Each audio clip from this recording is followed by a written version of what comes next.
Intended for listeners who are blind, have low vision, or have another print disability, which makes reading, holding a book, or turning a page difficult or impossible. The content is copyrighted by the respective publishers. For more information, please visit us on the web at nfradioreading.org. Hello, this is Dr. Bob, and for the next hour I will be reading from the August 11th issue of Barron's on your Niagara Frontier Radio Reading Service. Welcome back, my dear listeners. And without further ado, as you well know, we start with the review section. The portion on last week, there are three components. First is markets.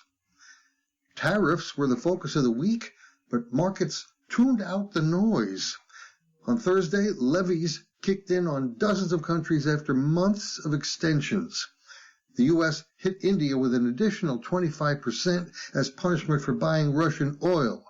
That's on top of the 25% it already faces. President Donald Trump put a roughly 100% duty on semiconductors, exempting tech companies that invest in U.S. manufacturing. Gold hit a high on Friday, then pared gains, P-A-R-E-D, after the White House said it would clarify, quote-unquote, misinformation about tariffs on the precious metal.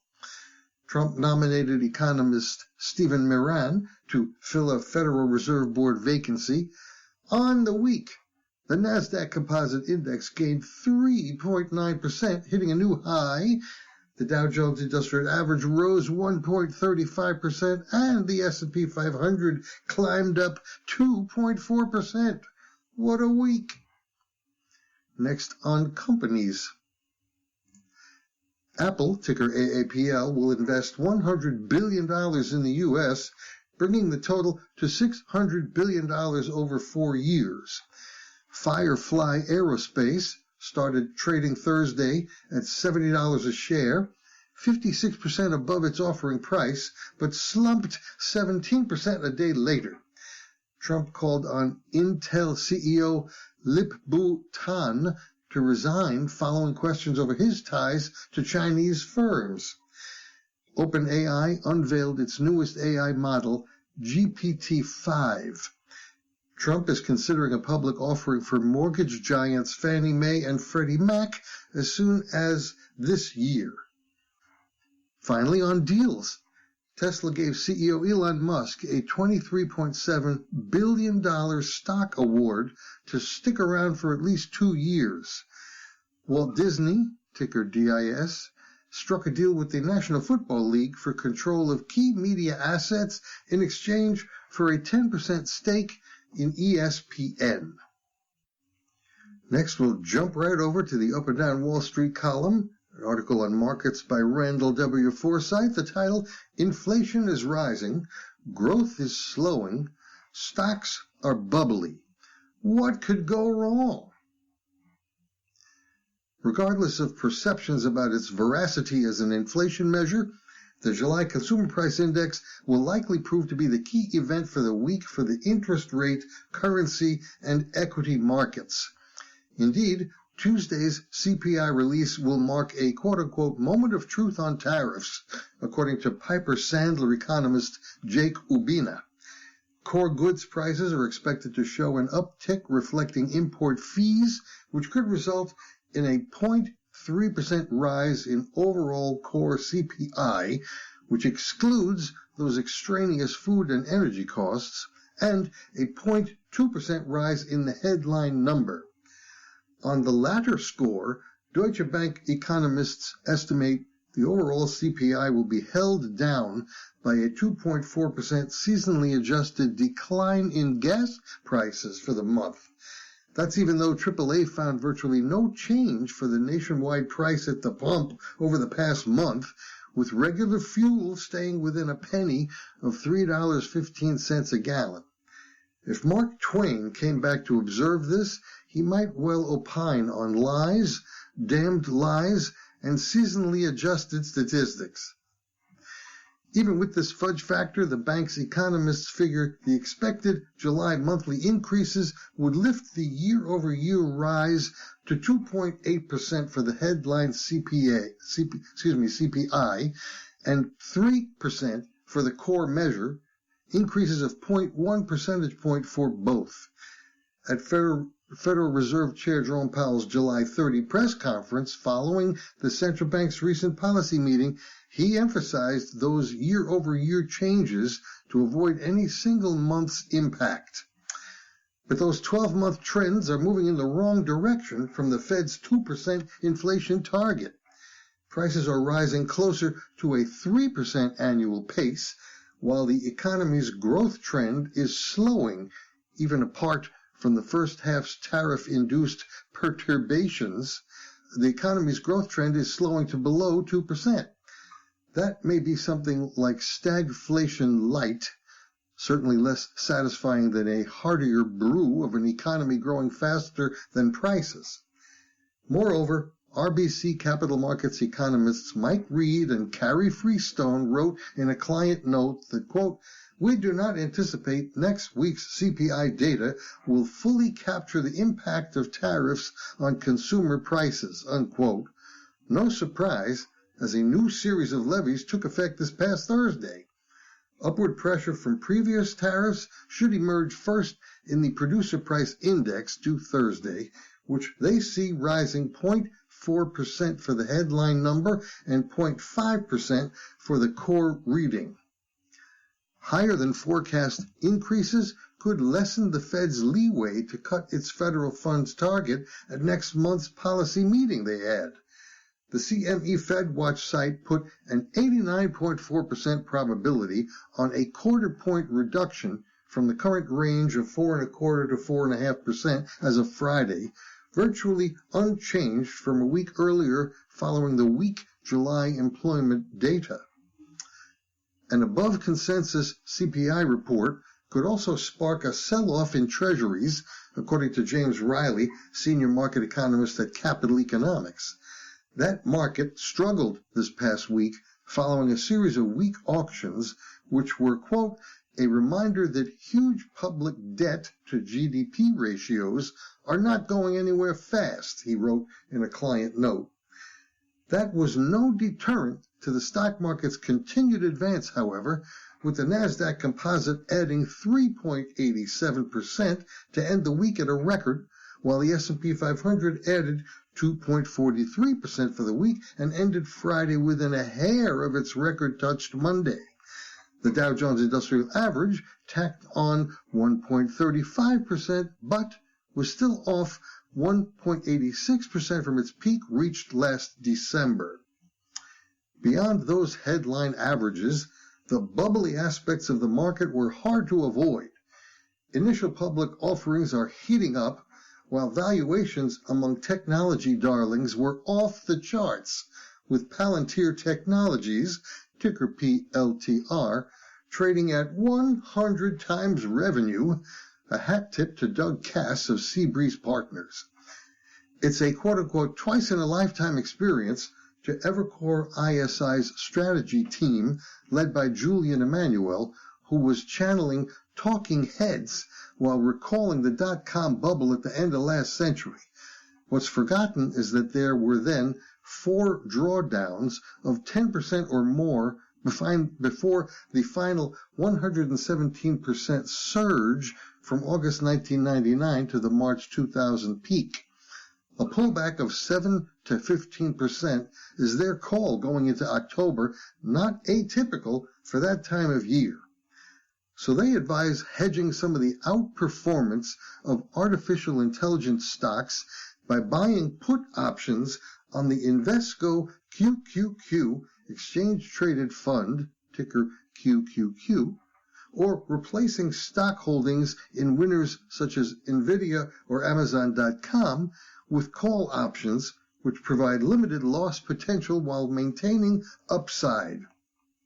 In other words, Emmanuel et al. See a late summer melt-up before a fall swoon. Same as it ever was, same as it ever was.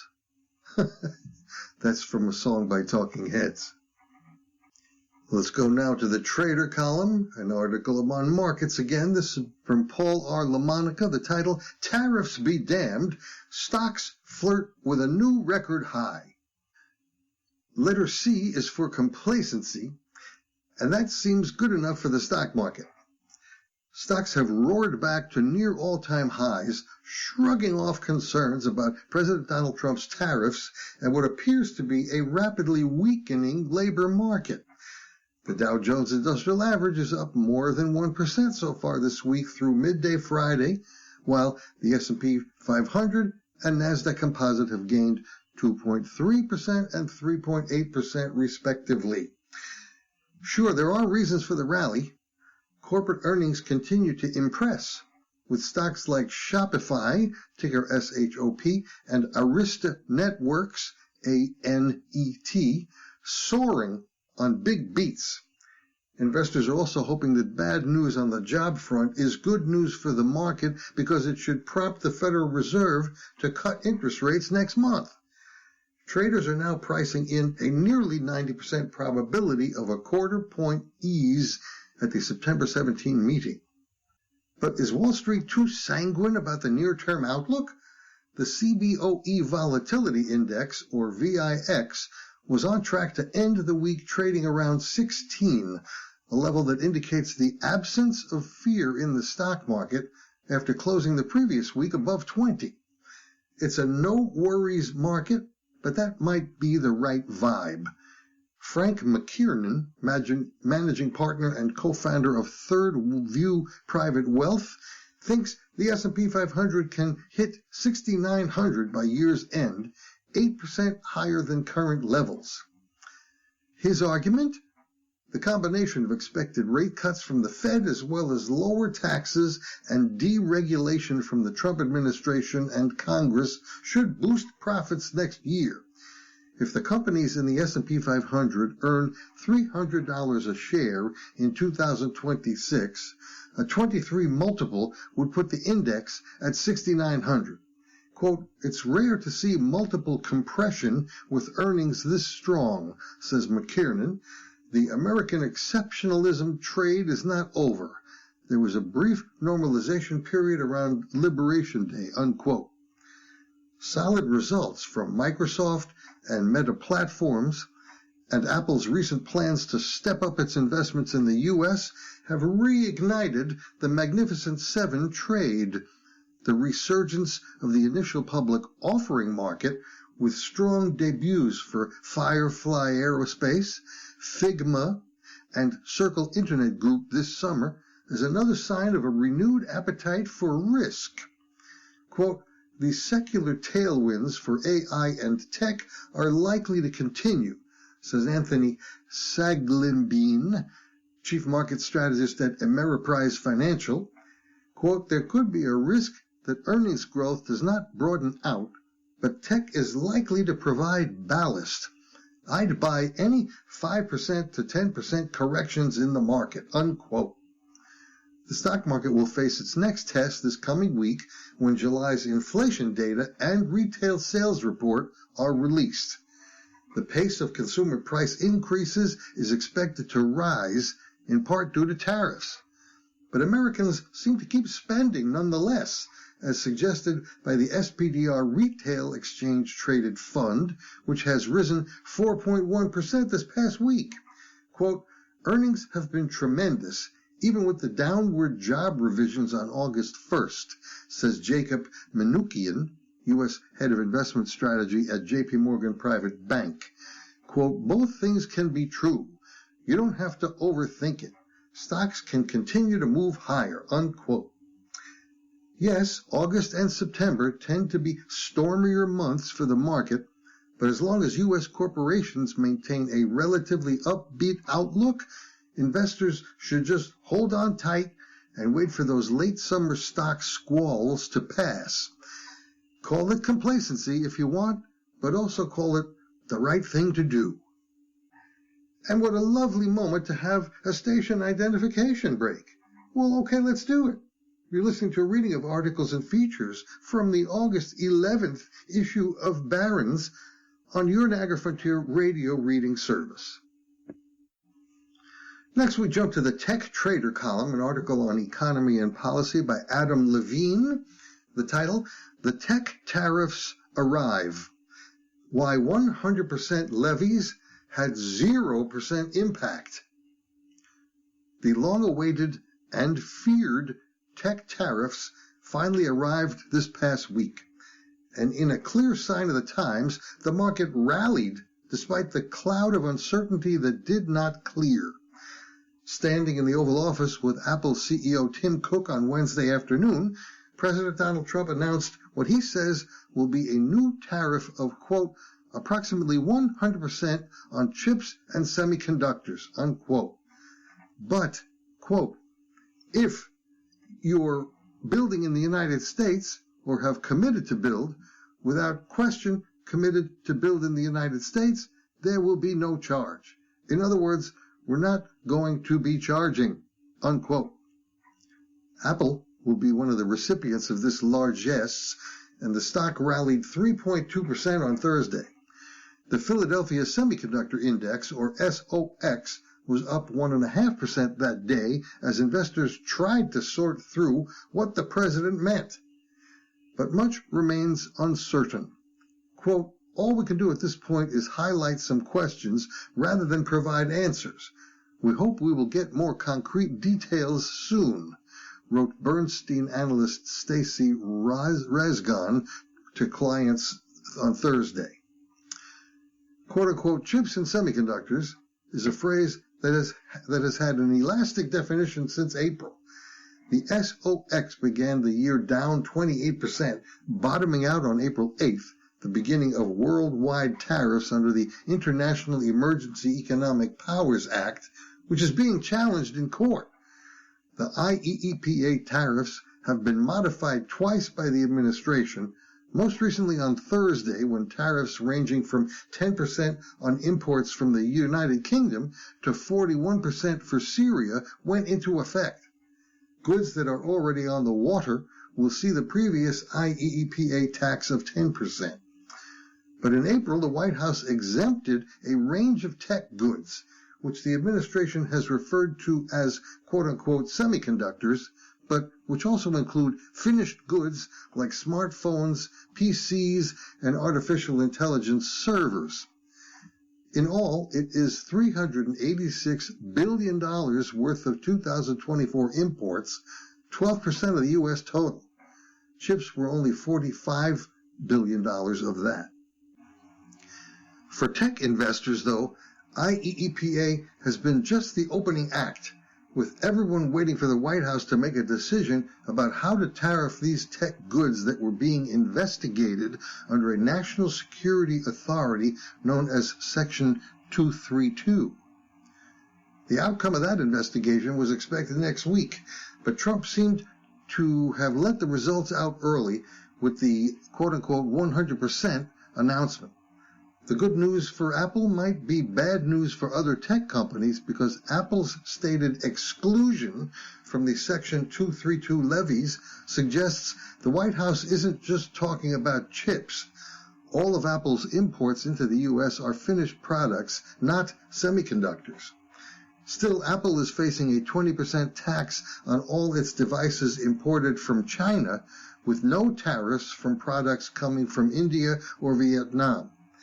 Apple paid $800 million in tariffs in its recently reported third quarter, increasing its cost of goods sold for products by 1.9%. It has projected $1.1 billion in custom duties in the fourth quarter.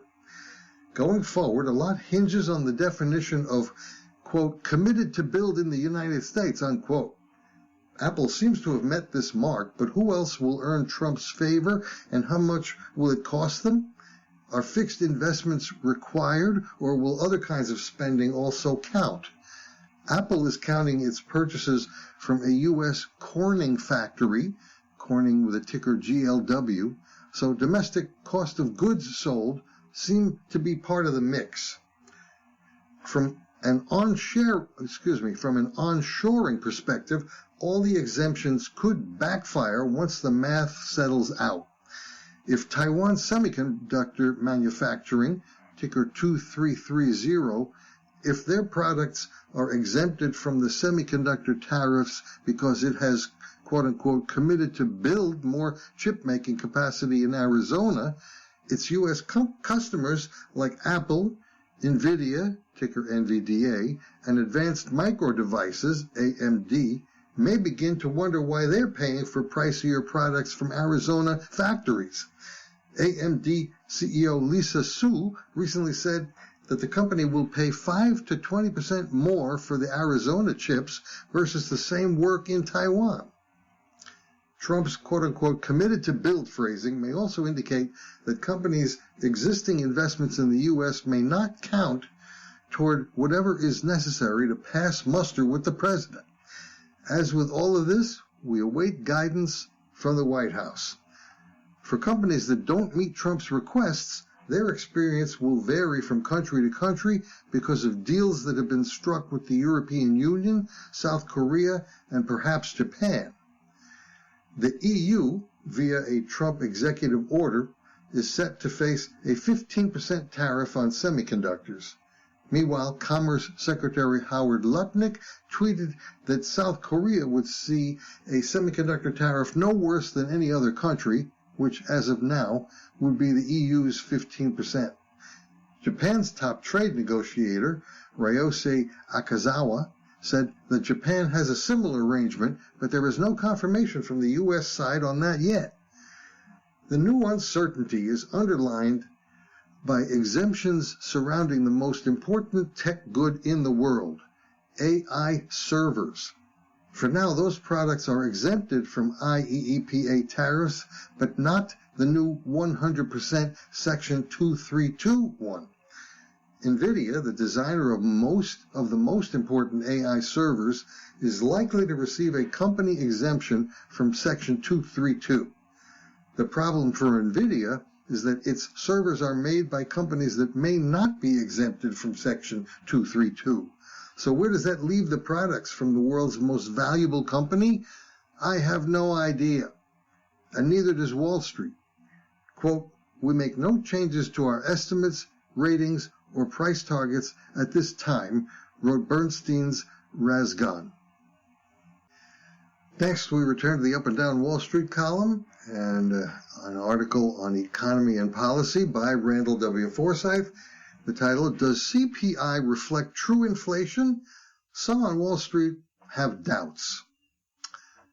After President Donald Trump's sacking of the Commissioner of the Bureau of Labor Statistics in the wake of a weak July employment report, investors will be parsing this coming week's Consumer Price Index release even more keenly. The CPI is the most widely followed of all inflation measures, used to set many highly visible gauges, such as cost of living increases for Social Security, even if the Federal Reserve uses a different index as its inflation guide. For investors, the CPI is key because it determines the inflation adjustment for Treasury inflation-protected securities, or TIPS, T-I-P-S. Quote, "The $2.1 trillion market for TIPS is built on a foundation of trust in the construction of the CPI data, which is produced by the BLS. As such, the integrity of this data is at least as important as the employment data," wrote Michael Ferroli, chief U.S. economist at J.P. Morgan, in a research note this past week. Quote, "In a scenario where TIPS are unable to provide a hedge against inflation because of the uncertainty around the CPI index published by BLS, its overall demand might start decreasing," wrote Morgan Stanley fixed income analysts Aryaman Singh and Matthew Hornbach in a client note. In other words, if the market senses the CPI is being suppressed artificially, it will exact a penalty in the form of a lower price for the securities, which translates into a higher yield. The import extends beyond these inflation-indexed securities. Quote, "Quite simply, bonds and TIPS are joined at the hip." Rob Arnott, chairman and founder of Research Affiliates and a longtime analyst of inflation-indexed securities, said in an interview. "The real returns of both types of securities are affected identically, which in turn affects the valuations of equities. Manipulation of government-issued economic statistics would hardly be unprecedented. Chinese government data has a long history of hitting official targets nearly as accurately as General Electric used to top earnings per share estimates by a penny in the Jack Welch era. Argentina routinely manipulated its inflation numbers in the past decade as prices soared, and Turkey's official inflation numbers, reflecting an 80% jump in prices, were less than half what private economists published earlier this decade. Turkish President Recep Tayyip Erdogan responded by firing the central bank officials who opposed his bass-ackward insistence that high interest rates caused the inflation. What's more nettlesome to Arnott is how the calculation of the U.S. inflation numbers keeps getting changed, invariably to produce a lower number by diminishing the most bothersome cost pressures. Perhaps the most notable example was how the quote-unquote core inflation concept was born during the initial surge of the great inflation of the 1970s. Following OPEC's quadrupling of oil prices and a sharp rise in food prices, so-called core inflation excluded food and energy prices, which were deemed to be outside of the influence of monetary policy. That the surge in commodity prices followed the severing of the dollar's value to gold in August 1971 was dismissed by policymakers. But Arnott points to changes in how the overall CPI is calculated, not the core version. In the early 1980s, house prices were supplanted in the index by the hoary notion of, quote, owner's equivalent rent, unquote, a construct that asked homeowners to estimate how much they would pay to rent their own houses. That has had the effect of dampening the inflation impact of soaring house prices, a painful fact of life for people trying to buy a home. Arnott credits former Treasury Secretary Lawrence Summers, with whom he rarely agrees, for pointing out how the BLS rule changes from 4 decades ago masked the COVID-era inflation.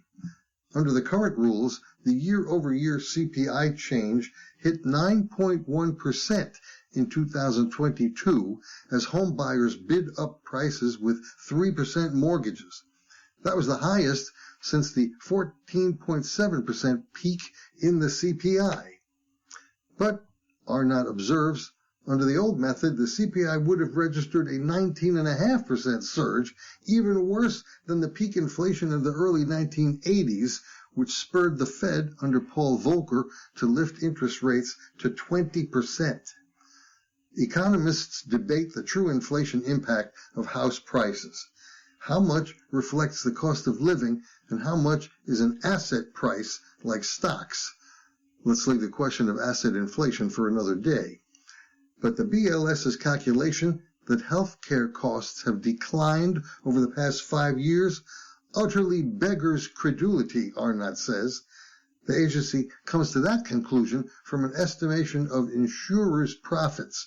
Quote, that's insane, he declares. For investors, the prospect that the CPI may not reflect true inflation should diminish the price of tips. Macquarie strategists Thierry Wisman and Gareth Berry write in a client note. In turn, manipulation of the CPI could steepen the U.S. Treasury yield curve. That is, longer-term bond yields premium over short-term and intermediate. That is, longer-term bond yields premium over short and intermediate yields could increase to compensate for higher future inflation, which could be understated. If that were to come to pass, it would thwart the Trump administration's aim to lower the 10-year Treasury yield, a benchmark for many private borrowing costs, notably home mortgage rates. If so, it would backfire in a similar manner as pressure on the Fed to lower its short-term policy rate, which has been followed by higher bond yields.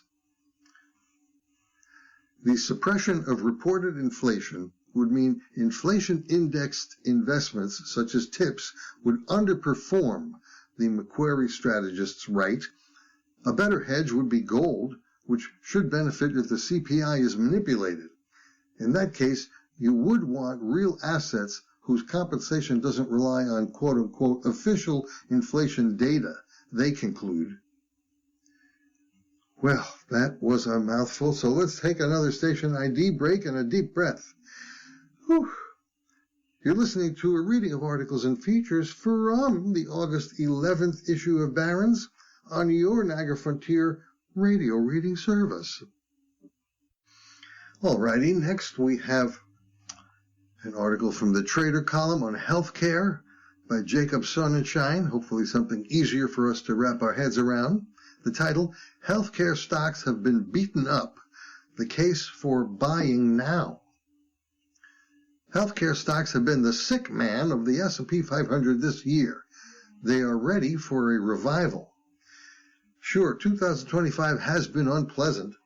The Healthcare Select Sector SPDR Exchange-Traded Fund has fallen 3.7% this year, far worse than the S&P 500's 7.1% rise. The ETF includes everything from insurers to pharma companies to medical device makers, and that diversity usually helps the group weather the tough times.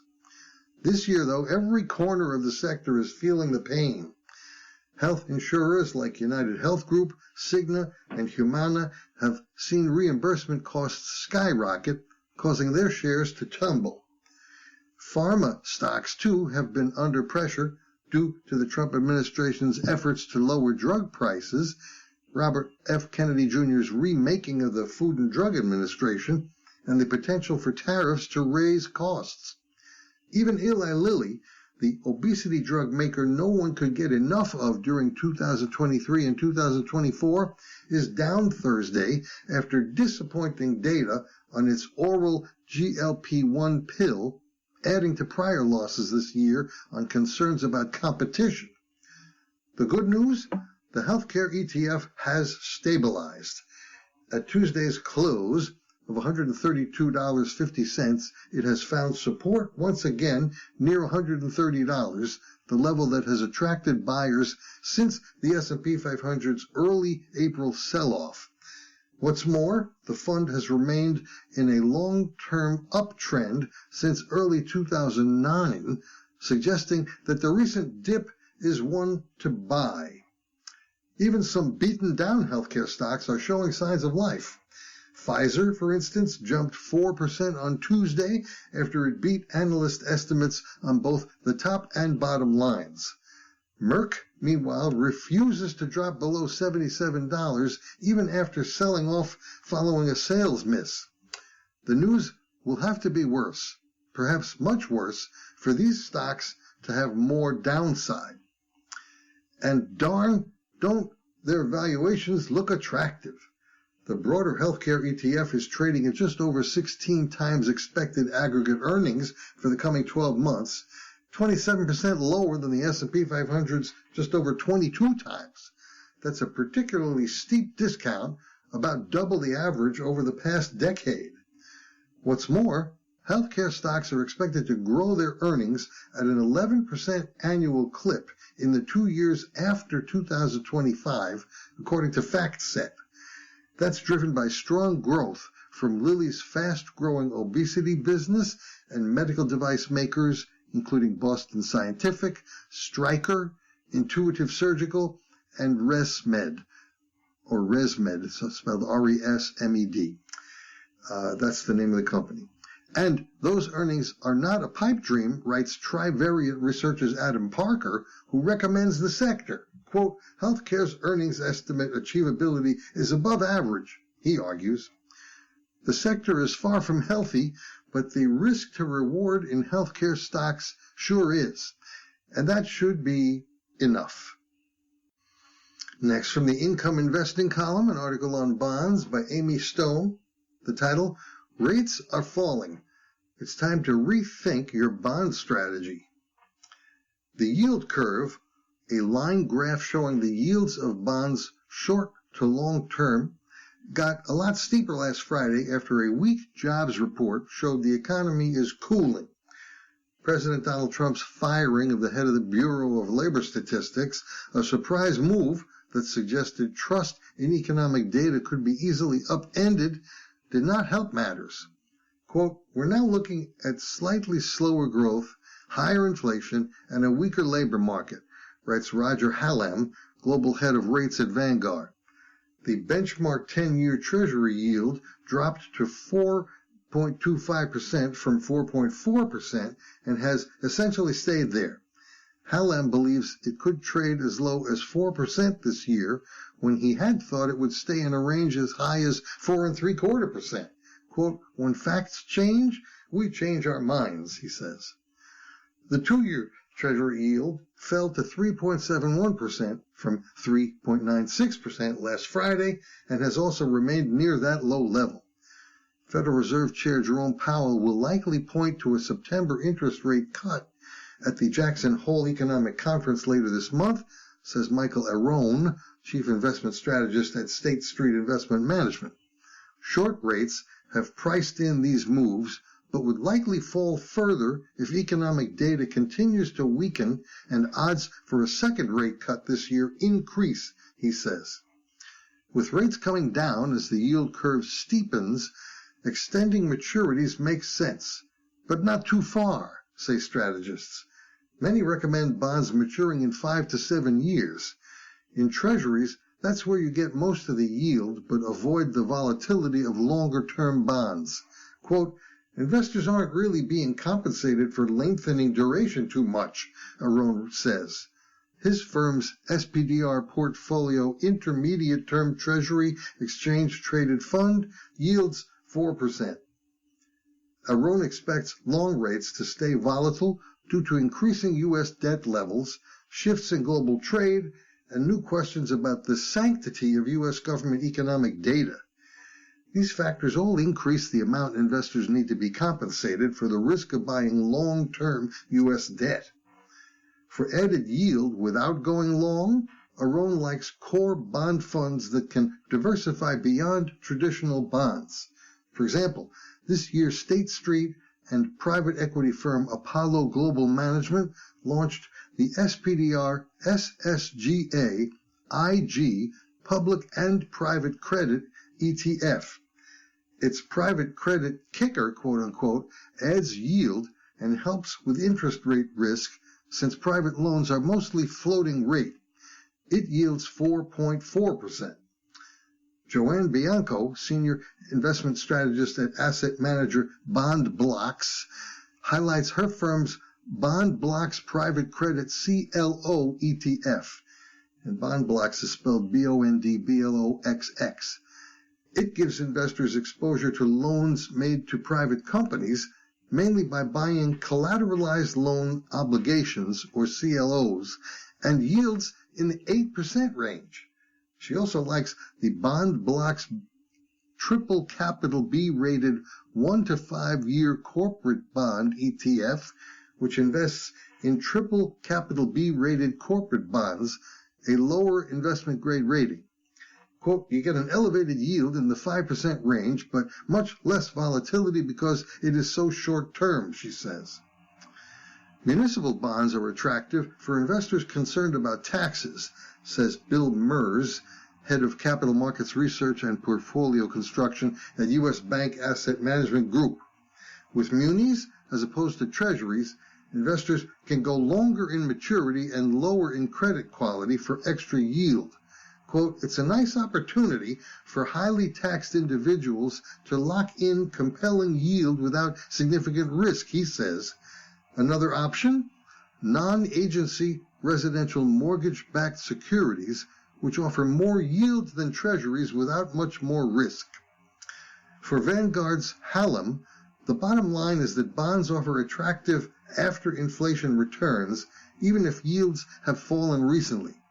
He notes that 10-year Treasury-inflected securities, or TIPS, yield 1.9% over the rate of inflation today, compared with an average of 0.59% for the past 10 years. What about cash? The 4% yield on many money market funds is competitive with intermediate investment-grade bonds, but yields are likely to fall further. Quote, over the long term, returns are better in longer-term bonds, Hallam says.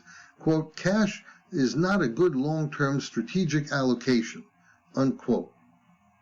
This next article makes a good piggyback on the last one. This is on retirement.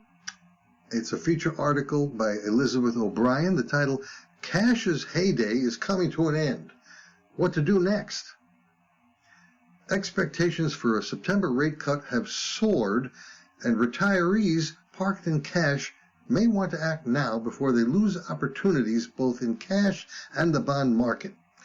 The odds of the Federal Reserve cutting interest rates at its September meeting have risen to 93% after weak jobs data for July took investors by surprise. The Fed has been on pause since December as inflation has remained above its target of 2% and the labor market had largely held steady. Cash yields have remained in the 4% vicinity, leaving investors less incentive to take on the additional risk of venturing into stocks or bonds. But these yields will fall if the Fed cuts its benchmark interest rate as expected, and investors who are over-allocated to cash should not wait until that happens to rotate into bonds, experts say.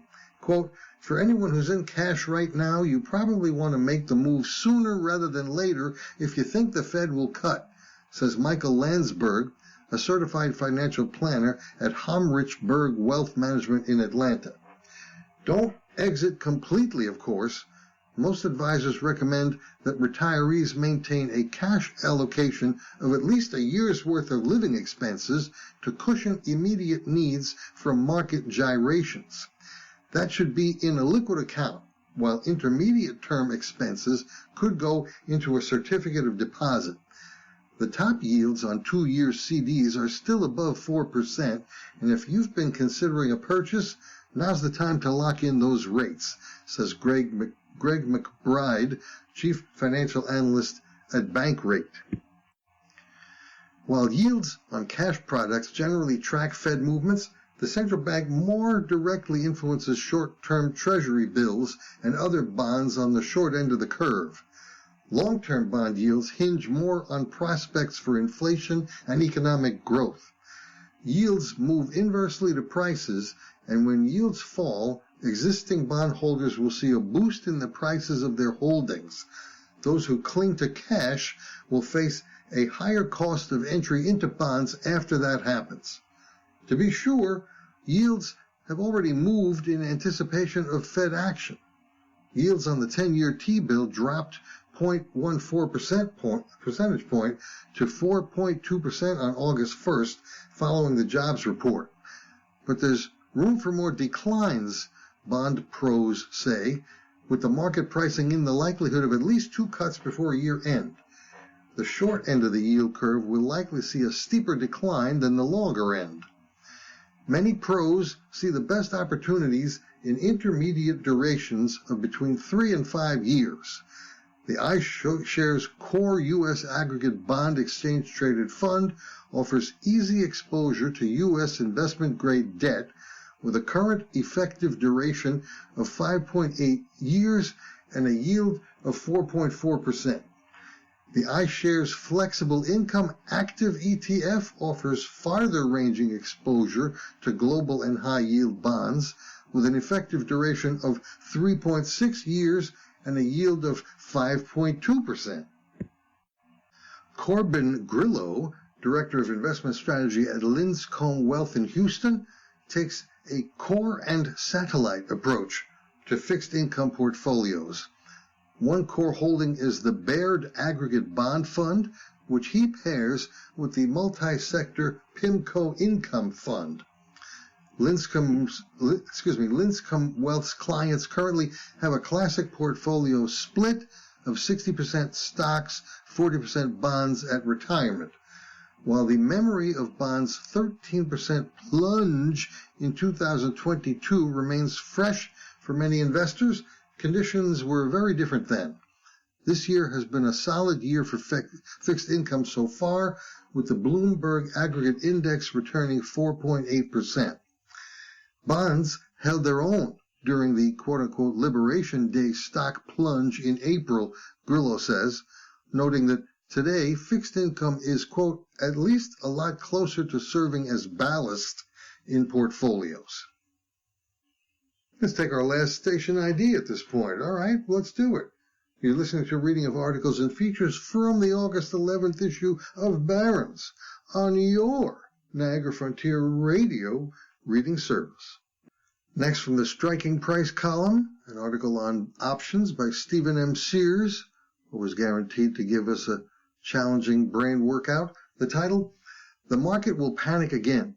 Use these options strategies to profit. Corporate data matters more than government data. The recent dramatic revision to jobs data was surprising, but the stock market impact will likely be muted for three key reasons. 1. Corporate earnings are growing, often faster than expected, which solidifies support for rising stock prices.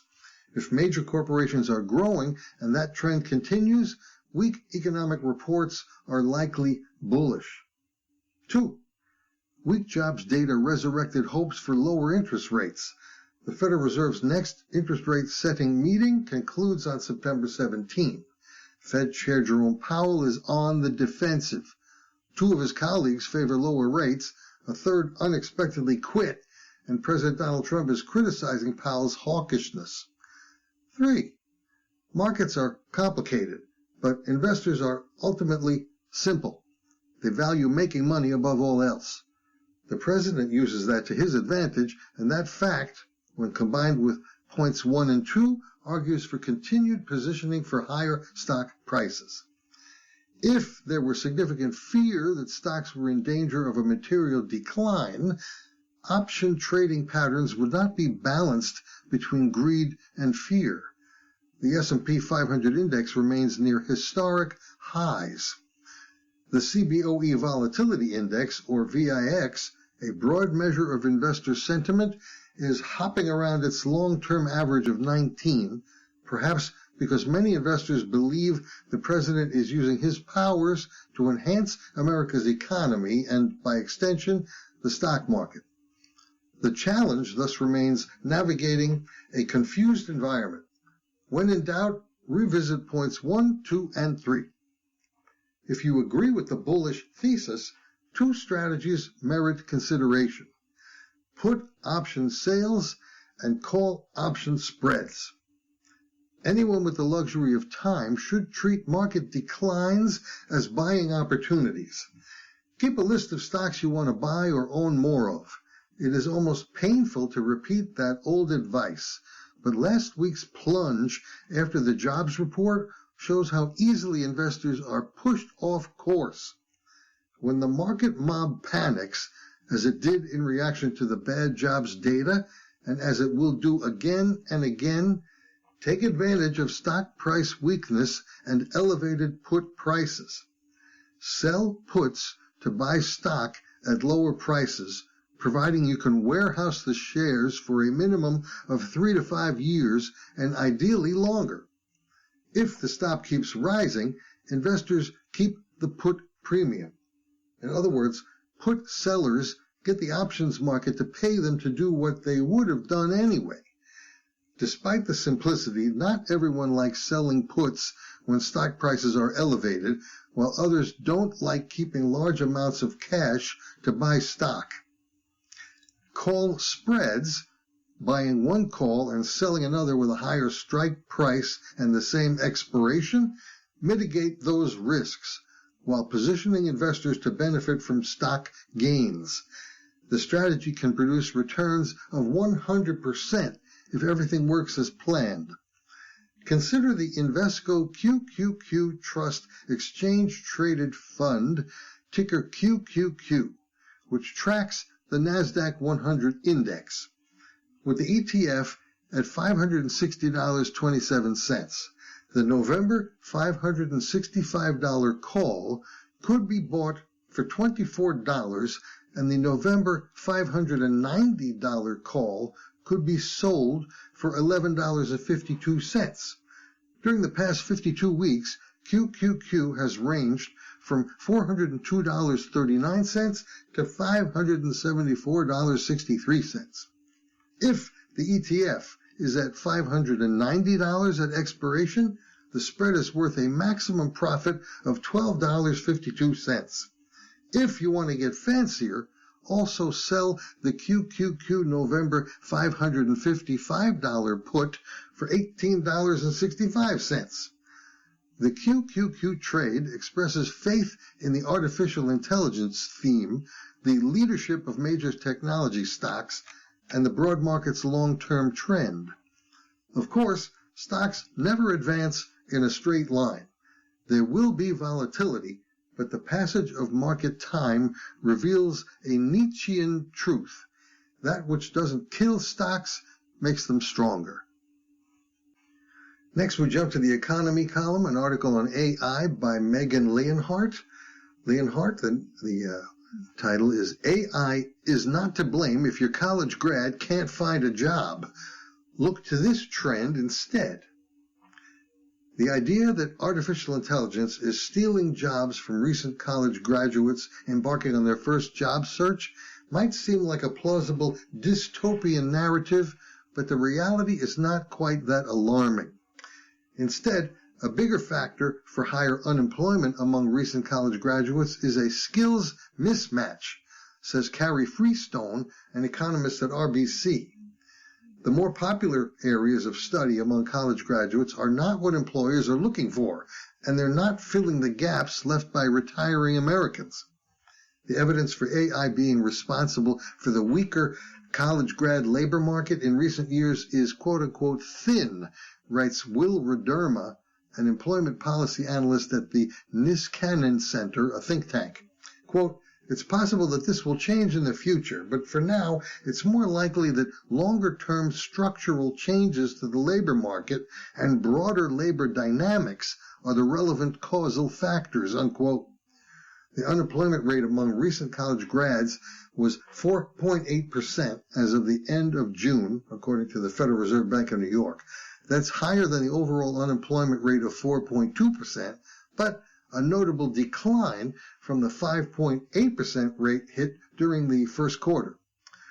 The challenges faced by graduating seniors looking for work accelerated after the COVID-19 labor shortages eased. Some 85% of the rise in the unemployment rate has been driven by younger workers since mid-2023, according to an analysis by Matthew Martin, senior U.S. economist at Oxford Economics. Yet implementation of generative AI in the workplace was still tentative at that point. Only 3.7% of firms reported using AI in September 2023, according to the initial Business Trends and Outlook survey from the Census Bureau.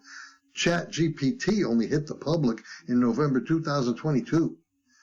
Adoption has jumped since, but only 9.4% of U.S. businesses nationwide used AI as of July, including machine learning, natural language processing, virtual agents, and voice recognition tasks, according to the Census survey. The information sector, which includes technology firms and broadly employs about 2% of U.S. workers, has the highest uptake. That signals AI could be playing a role in hiring decisions at companies leading the charge in implementing this technological advance, but it accounts for only a small portion of the labor force. Instead, we need to compare the pool of recent graduates to hiring trends. Nearly half of the degrees earned by the class of 2025 are concentrated in business, social sciences, and computer science, according to data from Handshake, a campus recruitment website, echoing the trend for the classes of 2024 and 2023. The problem is that the majority of job openings are not in those disciplines. The jobs that opened last year as workers over the age of 55 departed were service sector work, such as janitors, maintenance workers, personal care aides, and construction personnel, according to BLS data analyzed by Barron's. But many of those occupations don't require a degree.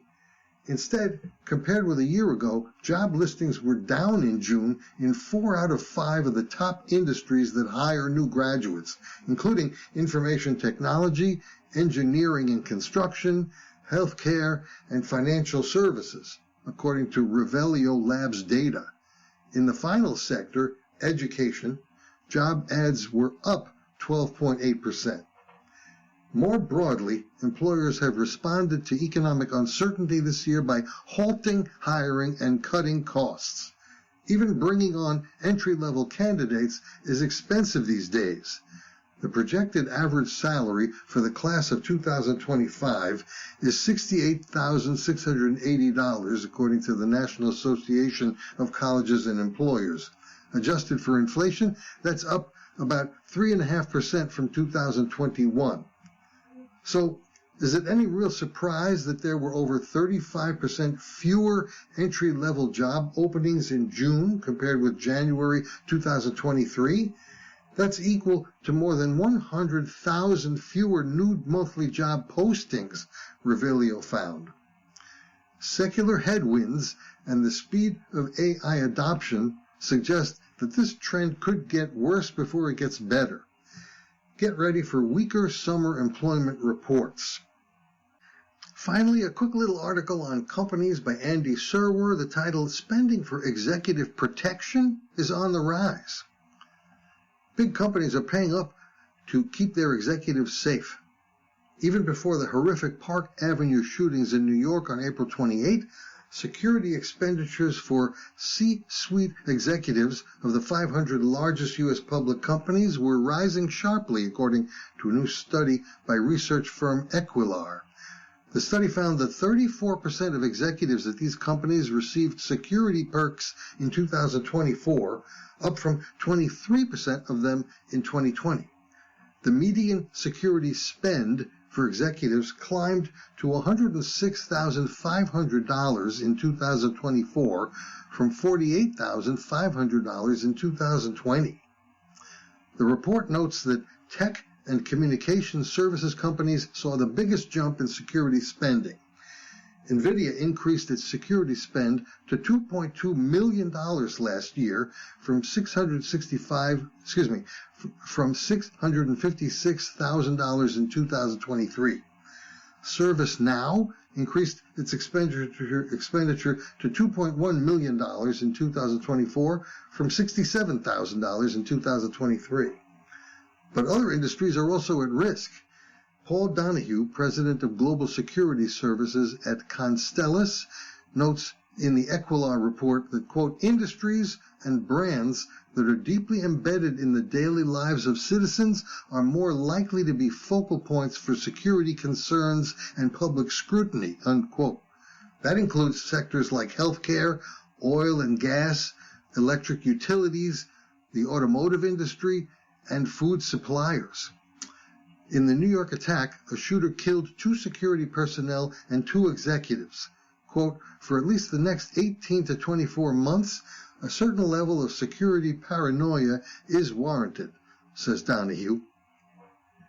And on that rough note, we'll wrap up for today's reading. You have been listening to a reading of articles and features from the August 11th issue of Barron's. Your reader has been me, Dr. Bob. Thank you so much for listening, and please stay safe, everyone. Coming up next in the Niagara Frontier Radio Reading Service, we have the Toronto Star. Following that at 9 is The Economist. And at 10 o'clock, we have episode number 1 of The Bones Beneath My Skin by T.J. Klune. Stay with us for these readings and more. Are you facing challenges with vision loss and need help with your smartphone, sending emails, navigating the internet, and staying connected with your family? VIA, Visually Impaired Advancement, is offering free classes for seniors weekly at multiple locations with free assistance for your smartphone, email, and internet skills. There's a new session every week, and it rotates between the South Towns and the North Towns. It's at your local Erie County libraries and at 10 a.m. and 11:30 a.m. For more information, call Elhana Porter at 716-888-4632. Again, that's 716-888-4632.